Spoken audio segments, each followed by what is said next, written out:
আজকে আমি বানাচ্ছি গোলাপ জামুন।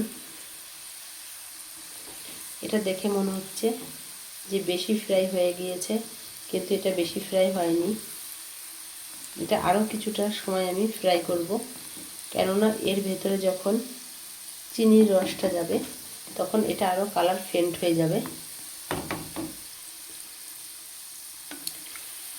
আমি এখানে 10 মিনিট মতো হয়েছে। আমি গ্যাস একদম ধীরে রেখে ফ্রাই করছি। আরও কিছুটা সময় আমি ফ্রাই করে নেব। আর এইগুলোর শেপ আমি বানিয়েছিলাম এরকম। এই যে ফ্রাই হয়ে গিয়েছে, আমি তুলে নিয়েছি। আর এই শেপটা যখন আমি তেলে দিয়েছিলাম তখন এতটা বড় হয়ে গিয়েছে। আর এই শেপে আমি বানিয়েছিলাম। এটাও এখন আমি ধীরে ধীরে তেলে ছেড়ে দেব। আর গ্যাসটা কম রেখেই অনেক সময় ধরে আমি এটা ফ্রাই করব। ধীরে ধীরে ফ্রাই করলে গোলাপ জামুনের টেস্টটা খুব ভালো। সেই জন্য আমি অর্ধেকটা ফ্রাই করে তুলে রেখেছি, এটা আরেকবার দিলাম। আর তেলটা একটু বেশি হলে ভালো হয় ফ্রাইটা, যেন প্রত্যেকটা গোলাপ জামুন তেলের ভিতরে ডুবে যেতে পারে। তাহলে চারিপাশটা খুব সুন্দর করে ফ্রাই হয়ে যায়। তেলটা যেহেতু গরমই আছে, সেই জন্য এটাকে আমি আস্তে আস্তে নাড়াতেই থাকবো।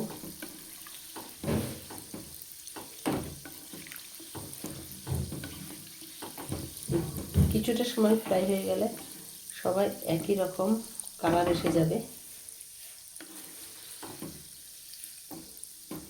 আর যেটা আমি ফ্রাই করে তুলে রেখেছি সেটা দেখুন, এই যে আমি এখন এটাকেই এখানে চিনি আর জল গরম করে রেখেছি, এখন আমি ঢেলে দিলাম।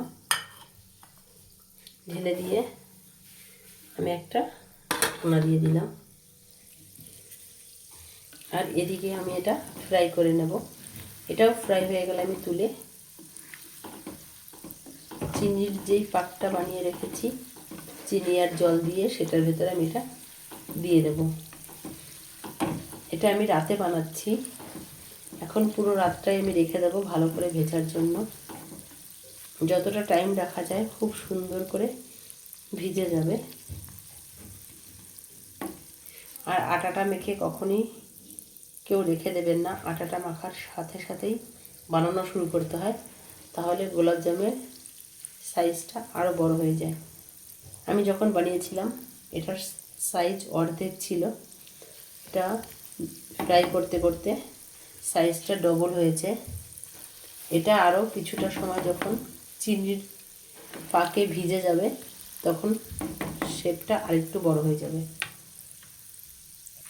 এইভাবেই আমি পুরো গোলাপ জামুনগুলো ফ্রাই করে নেব।